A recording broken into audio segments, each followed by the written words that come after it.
Welcome viewers, আসসালামু আলাইকুম। আশা করি সকলেই ভালো আছেন। আপনারা দেখছেন টেকনিক্যাল জুয়েল, আমি সাথে আছি জুয়েল আহমেদ। ফেসবুক আবারও নিয়ে আসলো আকর্ষণীয় দুটো আপডেট। সো আপডেট বিষয়ে জানতে হলে সম্পূর্ণ ভিডিওটি দেখতে হবে।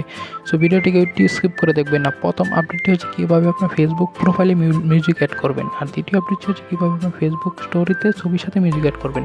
তো সম্পূর্ণ ভিডিওটি দেখবেন, আশা করি বুঝতে পারবেন। আর আপনি যদি আমার চ্যানেল নতুন হয়ে থাকেন তো অবশ্যই চ্যানেলটি সাবস্ক্রাইব করে দেবেন আর পাশে থাকা বেল আইকনটি অন করে দেবেন।